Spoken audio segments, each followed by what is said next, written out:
عندنا النهارده الزاويه المحيطيه. بعرف الزاويه المحيطيه ازاي؟ اول حاجه انا لما يكون عندي مثلا وليكن سيركل زي مين مثلا. رسمنا هنا مثلا وليكن سيركل، اني سيركل مثلا، اي دايره اهو، اي دايره. وجيت قلت لك عندك هنا، انت عندك النقطه اللي احنا بنرسم من عندها السيركل ديت اسمها المركز، اللي هي السنتر. وليكن مثلا اسمها ايه.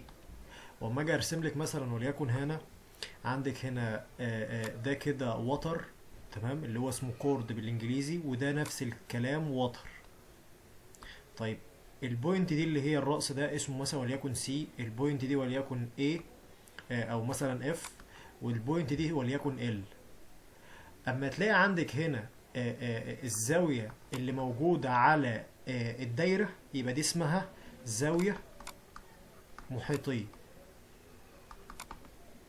يبقى اللي موجودة على الدايرة اسمها زاوية ايه؟ محيطية، اللي هي زاوية سي دي. طب انا لما اجي اقول لك هنا، اما اجي اقول هنا، عندك هنا الزاوية المحيطية بتبقى ما بين مين ومين؟ بتبقى ما بين وترين. طب لو جينا رسمنا مثلا وليكن دايرة تانية اهيت، وجينا رسمنا المركز اهوت وليكن ايه، وجيت قلت لك هنا انت عندك هنا نصف قطر اهوت، وده نصف قطر. يبقى الزاوية اللي متصلة بالمركز ديت اسمها زاوية مركزية. يبقى اما اجي اسالك دلوقتي ايه الفرق ما بين الزاويه المركزيه والزاويه المحيطيه؟ الزاويه المركزيه متصله بالمركز، متصله بالمركز. المركزيه بتبقى ما بين نصف قطر ونصف قطر وقوس، وبتبقى متصله بمين؟ بالمركز. دي الزاويه المركزيه. لكن الزاويه اللي على الدايره دي اسمها زاويه محيطيه. مفهومه ديت؟ ايه. طيب يعني الفرق ما بين ايه؟ الفرق ما بين، اما اجي اسالك دلوقتي ايه الفرق بين الزاويه المركزيه والزاويه المحيطيه؟ ها؟ يمر بين الزاوية المركزية، أما الزاوية المحيطية ما يمر بينها. اه، الزاويه المركزيه متصله بالمركز، لكن المحيطيه مش متصله بالمركز، ده المركز جوه اهو. ايه. طيب بسم الله. عندنا هنا قاعده بتقول لي ايه؟ بتقول لي انت لو عندك هنا وليكن دايره اهوت، واما اجي اسالك دلوقتي عندنا هنا ده كده وتر، والتاني ده وتر كده. اما اجي اسالك دلوقتي ادي البوينت دي وليكن ايه، ادي البوينت دي سي، اما البوينت ديت مثلا اف. الزاويه دهيت محيطيه ولا مركزيه؟ محيطية. محيطية لأنها مش متصلة بالمركز. عندنا هنا بقى في قاعدة بتقول لي هنا إن الزاوية المحيطية تساوي، تساوي إيه؟ نصف القوس المقابل لها. تاني كده، الزاوية المحيطية اللي هي ديت كده، اللي هي إيه؟ بتساوي نص القوس المقابل ليها. فين القوس المقابل ليها؟ أهو، شايفة؟ أهو ده القوس كده أهو، القوس اللي هو اف سي. يعني لو الاف سي ده مثلا ب 60، يبقى الزاوية المحيطية بنصه، تبقى بسيرتي. تمام. طب تعالي كده نشوف. اما اجي اسألك هنا دلوقتي في حاول ان تحل، لتكن زاوية اس، هي زاوية اس ديت ايه؟ زاوية ايه؟ محيطية. محيطية. بيقول لي هنا اذا كانت القوس ار تي، اكبر لك الشاشة شوية كده، بيقول لي القوس ار تي، ار تي ده القوس اهو بكام؟ ب 47. عايز هنا زاوية الاس. احنا متفقين ان زاوية الاس دي اسمها زاوية ايه؟ محيطية. يبقى زاوية الاس زاوية محيطية كانت بتساوي ايه القاعدة بتاعتي؟ ها، نصف، ها، القوس المقابل ليها. القوس فين اهوت؟ القوس اهو اللي هو ار تي. تمام كده؟ تمام. يبقى قياس زاوية اس اللي هي المحيطية بتساوي نص في قياس القوس المقابل ليها. الزاوية المحيطية هي القوس المقابل ليها بكام؟ ب 47. يبقى اما اجي اقول لك نص الاربعة ال 47 بتساوي كام؟ 23.5. تمام. سهلة ديت. ايه. طيب يبقى احنا هنا دلوقتي عشان ما نبعدش كتير، عندنا هنا دايره. اما اجي اقول لك هنا مثلا ديت المركز، ده كده وتر، ده كده وتر، يبقى اللي فوق ده كده ايه اسمها الزاويه، ها. المحيطية. والزاويه المحيطيه بتساوي نص القوس المقابل المقابل لها. المقابل لها. طيب في حاجه عايز اقول لك عليها. انا لو جيت قلت لك هنا مثلا دي ب60 يبقى دي طبعا ب30. يبقى احنا عرفنا هنا ان الزاويه المحيطيه تساوي نص القوس المقابل لها. المقابل لها. جميل. طيب انا لو جيت طلبت منك هنا بقى القوس المقابل لها، انا سميت مثلا ده ايه، ده بي، ده سي، وجيت قمت مسحت لك الحته دي كده. اما اجي اقول لك هنا انا عايز هنا قياس القوس بي سي، 60. طب جت ازاي؟ ها، بتساوي ضعف. لأن ها، لأن نص 60 30. ايوه، بس احنا بقى عايزين نقولها بقى ايه بالقوانين. لو انا عايز القوس بقول ضعف، تمام كده. تمام. اهو لو انا عايز هنا القوس يساوي، ها، ضعف اللي هو 2، يعني هنضرب في 2. 2 تمام. في كام؟ ها، 30. النص، صح صح. 2 في الزاوية المحيطية. الزاوية المحيطية ب 30، يبقى 2 في 30 ب 60، 60 ديجري. يبقى انا دلوقتي المعلومتين اللي انا عايز اطلع بيهم، لو انت طالب مني زاوية محيطية بقول له نص القوس. طب لو انت عايز مني القوس ضعفه، 2 في الزاوية المحيطية، يعني 2 في 30 يطلع ب 60. مفهومة ديت؟ ايه. طيب بسم الله.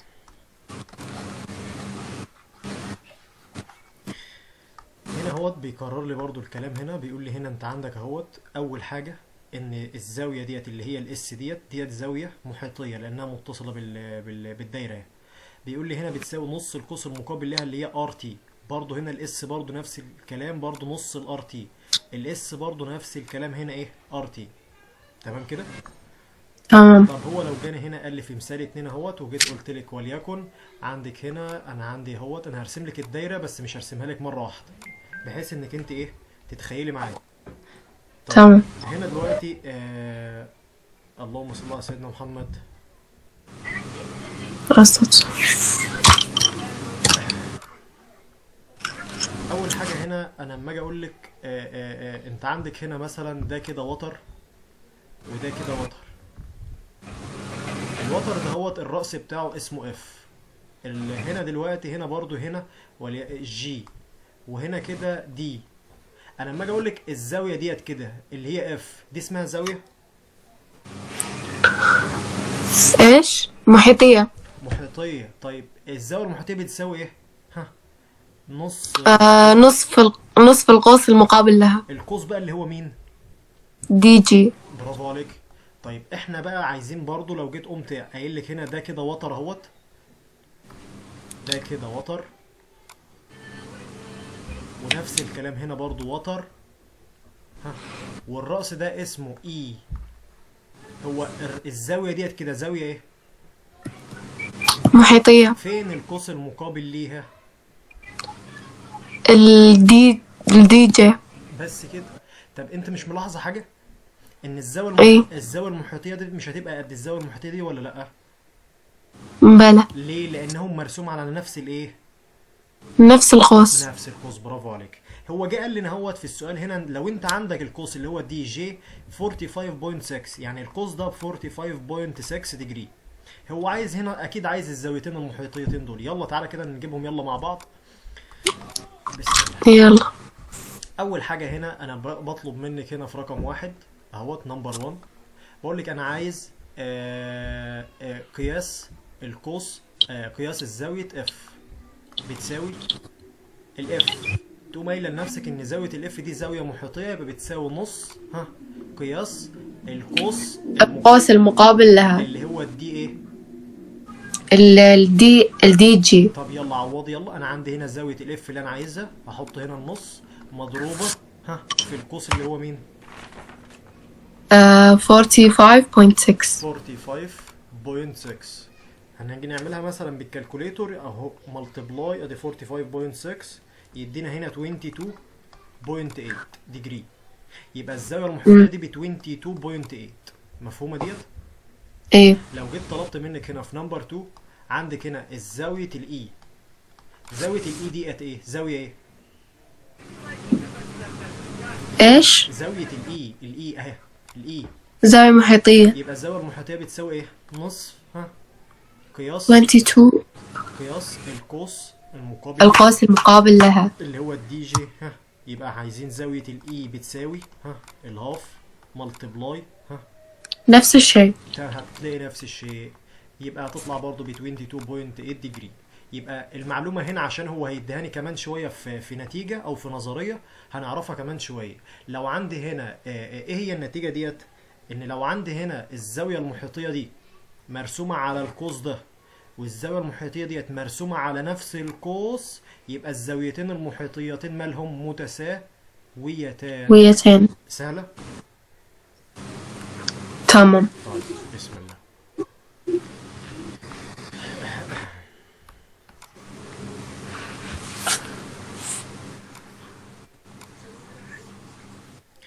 في حاجة عايز اقول لك عليها. لما اجي اقول لك هنا انت عندك هنا وليكن رسمنا هنا وليكن دايرة اهوت.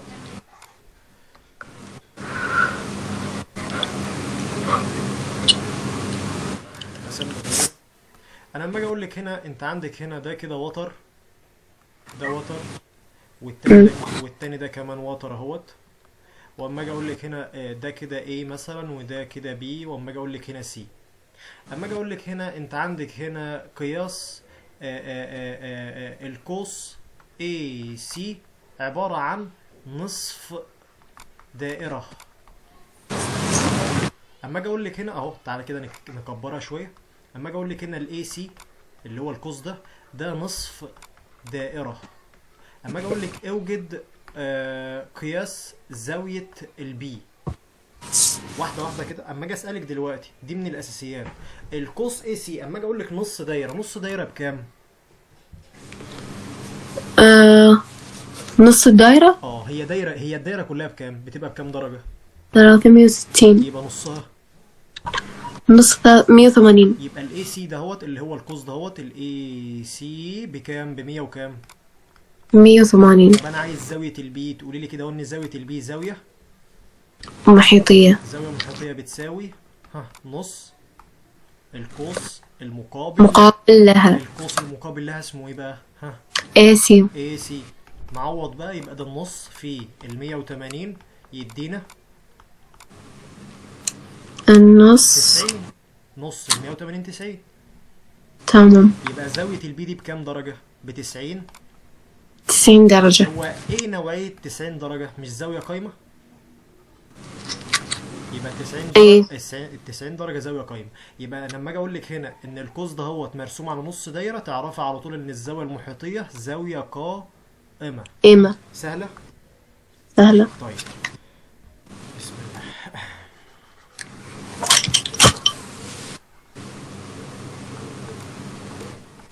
ندخل هنا بقى. بيقول لي هنا في رقم سي عندنا اهوت، عندي برضو راسم لي هنا دايرة.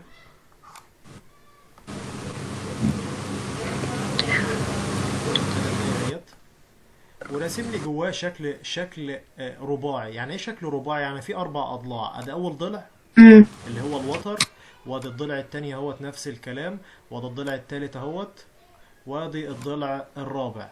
جيت قلت لك هنا البوينت دي سي، البوينت ديت دي سي، دي بي. جه هو قال لي ان اهوت انت عندك هنا قياس القوس اي بي سي اهوت. تعال نكتبها هنا كده. انت عندك هنا قياس القوس اي بي سي ب 184، وكمان القوس هنا كمان بي سي دي ب 242. مفيش مشكله. عايز قياسات الزوايا الشكل الرباعي، مفيش مشكله.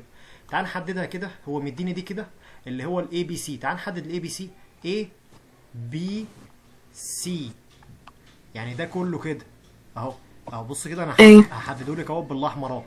القوس ده اهو كله ب 184. هو القوس ده كله قباله الزاوية المحيطية مين؟ فين الزاوية المحيطية اللي قباله؟ كيف عرفنا انه 184؟ تاني كده عيد السؤال تاني. كيف عرفنا إنه هاي كلها 184؟ هو اللي مديهوني في السؤال. بص كده أوكي تمام. اهي. طيب تمام. هنا بقى السؤال اللي انا عايز اساله لك دلوقتي، انت عندك هنا إيه القوس اللي هو اللي محدده A B C، مش ده القوس إيه اللي بره اهوت اللي هو 184؟ إيه فين الزاويه المحيطيه اللي قباله؟ اللي دي. تمام كده، الزاويه دي اتفقنا مع بعض لما يقول لي هنا انت عايز هنا زاويه الدي بنجيبها ازاي؟ مش الزاويه الدي زاويه محيطيه؟ إيه يبقى اقول له نص القوس المقابل لها نص، ها القوس اللي هو مين بقى؟ 184. اللي هو A B C، تمام كده، اللي هو نص في 184 اللي هو بتساوي كام؟ 92. 92. سهلة؟ سهل. طيب بسم الله. طيب هنا دلوقتي رجع هنا اداني ايه؟ رجع هنا اداني قال لي ان القوس بي سي دي. فين البي سي دي؟ تعال نحدده كده. ادا البي وده السي وده الدي. القوس ده اهو، اهو ده كده. قال لي بايه؟ ب 242 ديجري. فين بقى الزاويه اللي قباله؟ ها إيه ايه، برافو عليك. يبقى احنا هنجيب زاويه الايه ازاي؟ ها نص القوس المقابل له. عايزك بقى انت على طول بقى تقوم قبل ما تقوم قايله زاويه محيطيه لاي حد، لا تبقى الزاويه المحيطيه دي في دماغك، تبقى انت عارفاها هتيجي ازاي. تمام كده. تمام. يبقى نص في 242 اللي هي ايكوال 120، 121. يبقى دي كده ب 121. تمام. السؤال بقى هنا دلوقتي 121. السؤال هنا احنا دلوقتي جبنا زاويتين فين؟ في الشكل الرباعي. طب هو عايز لسه الزاويه الثالثه والزاويه الرابعه، صح كده؟ صح. طيب بص بقى، انا هقوم عامل ايه؟ اول حاجه، اول حاجه احنا هنرسم الشكل الرباعي دهوت عشان حضرتك تفهم، يعني نفهم اكتر من كده. احنا هنرسم الشكل الرباعي هنا كده مثلا اهو. بسم الله.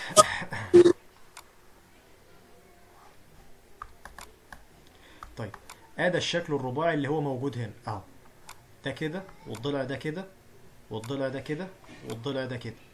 عندي دي ب 92، ده ب 121، وكمان عندي هنا دي مش موجودة، ده بي وده A وده دي وده سي. حلو قوي.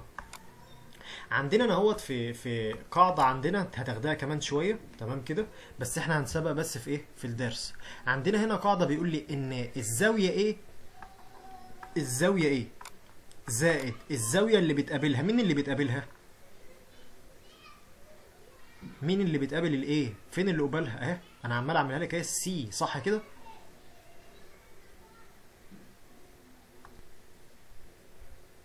دقيقة أستاذ بس ويت. ماشي. الو. أوكي. طيب دلوقتي هنا بقول لك ايه؟ هنا بقول لك هنا احنا عندنا انا اهوت، إيه عندنا هنا ايه؟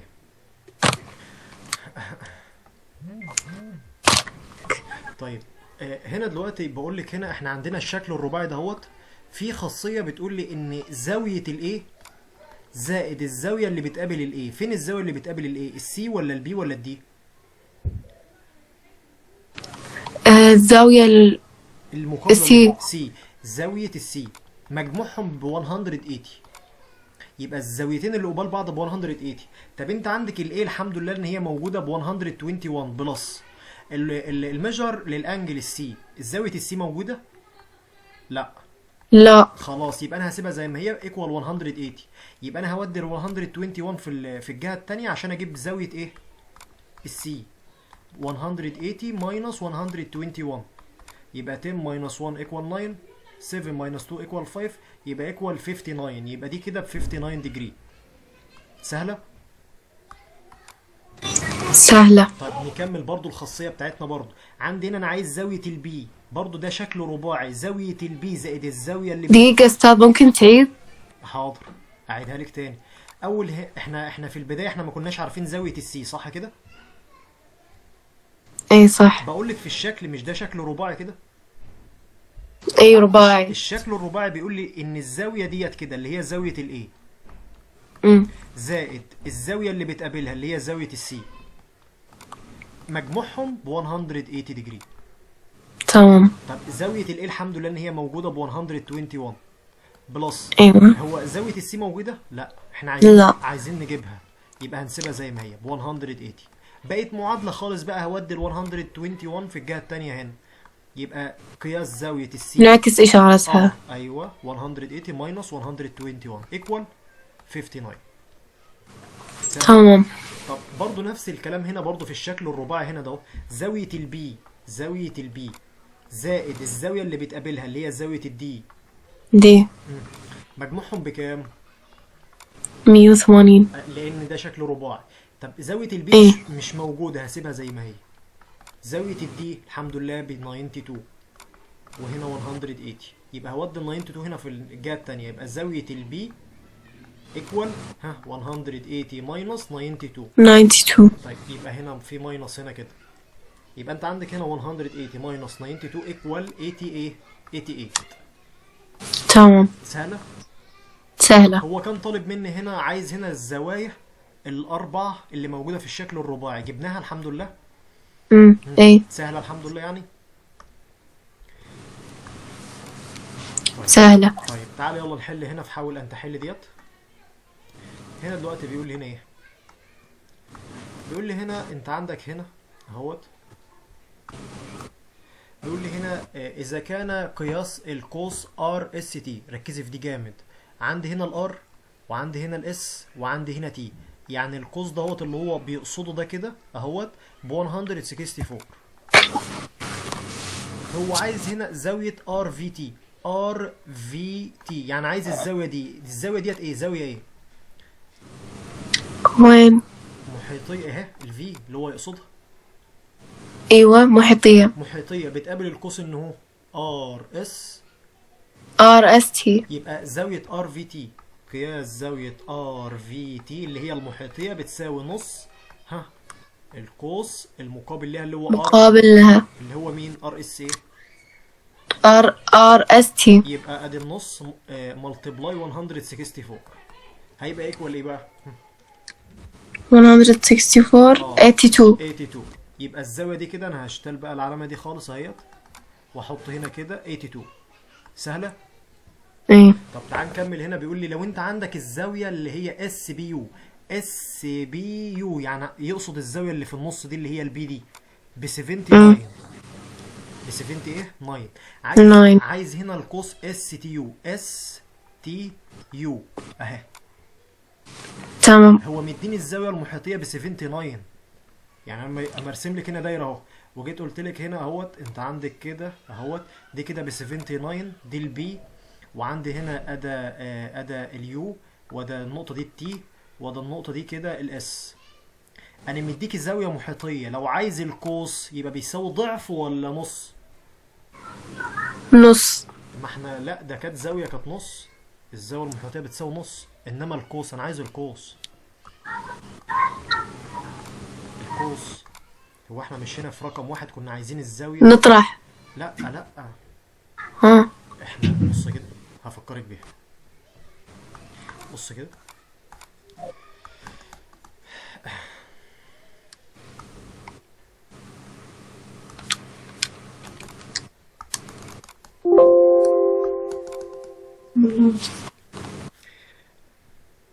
هي شكلها طيب. بص كده هفكرك بيها. تمام. انا لما اجي اقول لك هنا انت عندك هنا سيركل، وعندك هنا اهوت نفس الكلام، عندي هنا زاويه اهي، زاويه محيطيه. انا لما اجي اطلب منك هنا الزاويه المحيطيه دي ب 30، يبقى القوس بكام؟ 60. جت ازاي؟ كانت بتساوي نص ولا ضعف؟ ضعف، يعني 30 ضرب 2. بس كده. ما هو طب ما هو انا طالب منك قوس اهو، يبقى القوس هنا برضو ضعف. في ضعف 2. ايوه ضعف الزاويه 79. ايوه 70 ايه 9 ايكوال ايه؟ 158. تمام. ديجري. سهله. سهلة. طيب تعال نكمل يلا. هنا دلوقتي الثلاث حالات اللي هو هاي إذا قال لي أطلع شنو؟ ايه؟ إذا أضرب في 2 إذا أطلع شنو؟ لو انا عايز القوس تمام. هتلاقيها في بداية تمام. تمام. كده الفيديو هتترفع على النت تمام كده، وهتشوفيها هتلاقيها في حالتين. بص كده هفكرك بيها اهو. لو انا عايز اهو لو انا عايز الزاويه المحيطيه اللي هي بسيرت دي، لو عايز الزاويه المحيطيه يبقى بتساوي نصف القوس المقابل له. المقابل لها. تمام. والقوس يساوي الزاوية المحيطية ضرب 2. 2 في الزاويه المحيطيه. سهله. تمام. تمام. هنكمل يلا. هنا مديني هنا الثلاث نتائج. الثلاث نتائج دولت انا هشتغل عليهم، وانا اصلا كده كده طبقت عليهم. اللي هو ايه؟ لو كان عندي الزاويه المحيطيه اللي هي تي اللي هي مرسومه على الار يو، والزاويه المحيطيه اس برضو مرسومه على نفس القوس، يبقى الزاويتين المحيطيتين مالهم؟ متقابلان. متساويتان. احنا قلنا متساويتان أمم. لما جبناهم ب 22.8 في الجهتين. صح. طيب هنا برضو لو جيت قلت لك ان القوس دوت مرسوم على نص دايره، يبقى بكام؟ ب 100 ايه؟ 80. يبقى الزاويه المحيطيه زاويه قائمة. ب 90 درجه اللي هي قائمه. طب لو عندي شكل رباعي، مجموع الزاويتين اللي هي اس ويو، مجموع الزاويتين دول بكام في الشكل الرباعي؟ 180. طب الزاويتين برضو تي وار برضو بكام؟ 180. سهلين الحمد لله. ايه. واظن طبعا احنا حلينا عليهم. طيب بسم الله. هاي بس في الرباعي صح؟ بس في الرباعي، تمام. لان الرباعي مجموع قياسات الزوايا الداخله للشكل الرباعي ب 100 ب 360. تمام كده. اوكي. طيب هطلب بقى من حضرتك اللي حاول ان تحل ديت في الواجب دي. تمام كده. صفحة كم؟ صفحه دقيقة. 180. 118. حاول أن تحل 3. تمام. طيب نيجي هنا نبص للنظريه دي، بيقول لنا ايه؟ قياس الزاويه المتكونه من مماس ووتر. فين المماس؟ المماس اللي هو ده كده، والوتر ده الوتر اللي جوه ده. بيقول لي ايه. يساوي نصف قياس القوس المحصور بينهما. يعني لو الزاويه دهيت اهي، الزاويه ده بتساوي نص القوس اللي هو ABE دي كده. يعني انا لو عندي هنا دلوقتي تاني، لو عندي هنا مماس وعندي وتر، يبقى الزاويه اللي ما بينها دهوت بتساوي نص القوس اللي قبالهم ده. سهله. سهلة. طيب نيجي نبص هنا بقى. بيقول لي هنا ايه؟ بيقول لي هنا يرغب احد المخرجين في تحديد موقعي آلتي تصوير. آلتين تصوير، الآلة التصوير اللي هي بتبقى في الاستديو، بحيث انها تلتقطان الخلفيه الواقعه وراء المذيعين. يعني عايزه تلقط الحته اللي ورا دي. اكيد احنا هو حط هنا آلة واحده اهي، وهنا طبعا هيحط هنا الآلة التانية اهو، هيحطها برضو بنفس الزاويه دي اللي هي ب 49 عشان تجيب الجزء اللي ورا ده كده كمان. طيب هنا بيقول لي اين يتوجب عليه وضع آلتي التصوير. ركزي بقى في دي. اول حاجه انا اما اجي ارسم لك، هو اما يجي يرسم هنا هو رسم حتى الشكل اهوت رسم تخطيطي بدايره. طيب انا اما اجي ارسم لك اهوت دايره رسم تخطيطي اهو، وجيت قلت لك هنا مديني كده الوتر اللي وراهم ده كله، اللي هو الوتر ده كده، ده كله ب 16 اف تي اللي هو قدم يعني. طيب انا اما اوقف كاميرا هنا، اظن طبعا البوينت دي مثلا وليكن ايه والبوينت دي وليكن بي، اما اوقف كاميرا هنا اكيد هتجيب الجزء ده كده لحد الجزء ده كده، وهو قالها لي هتقف بالزاويه 45. طيب انا لما اجي اوقف كاميرا تانية هنا في الجهه دي، هتلقط برضو الجزء ده كده اللي هو الراجل اللي هو كان قاعد هنا، وهنا المرأة برضو اللي كانت قاعدة هنا. يبقى دي الكاميرا التانية برضو واقفة هنا ب 45 ديجري. طيب انا عندي هنا ده السنتر اوف ذا سيركل اللي هو مركز الدايره، هنسميه وليكن مثلا بي. اما اجي اسالك بي او مثلا نخليها ار مثلا، ار بي ده ايه؟ ها ده كده ار بي، مش ده نصف قطر ايه. اللي هو ار؟ وبرضو الار اي ده نصف قطر، مش ده قد ده؟ انصاف الاقطار دايما متساويه. ايه نفس بعض. نفس بعض. نرجع بقى، هنرجع ليمين بقى. لو جيت رسمت لك هنا ادي الايه وده البي، وده المركز الدايرة اللي هو الار، ودي البي اهوت، وده كده الاي. اما اجي اقول لك ديت كده ب 16 ار تي، وده كده الزاويه ديت قايمه، وجيت قلت لك هنا ده ار وده ار، ده اللي هو نصف قطر وده نصف قطر، يعني الضلع ده قد الضلع ده. هو دي زاويه قايمه، يبقى اللي قباله ده ايه؟ مش ده وتر اللي هو ال 16؟ ايه. طب ما تفكريني كده، الوتر كان بيجي عن طريق ايه لو كان عندي ضلعين قد بعض؟ ها، شنو؟ كنا قلنا في حصه قبل كده في ايه. نظريه فيثاغورس في احدى ايوه. المثلثات ان الوتر كان بيساوي ايه؟ ها، هفكرك بقى اهو. بص كده، الوتر كان بيساوي ايه؟ ها، نصف الوتر كان يساوي جذر 2 صح. في ار. يبقى الوتر هنا بكام؟ ب 16 ايكوال، ها، عندي هنا السكوير روت لل 2 ملتبلاي الار اللي احنا عاوزينها، نصف نصف القطر. هو كده كده احنا عايزين الار يعني. طب هنعمل ايه؟ ايه. هنقسم على جذر 2 للطرفين عشان نجيب الار بس لوحدها. أمم.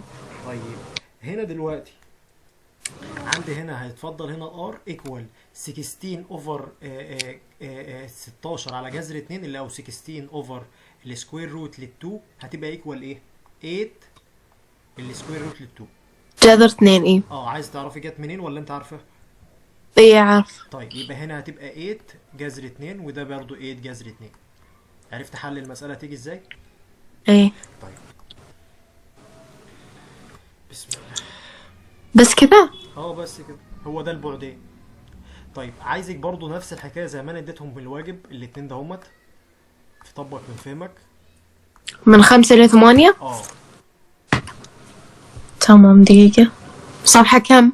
صفحه 120. 120. اه من كم لين كم؟ من 8. من 5 ل8. من 5.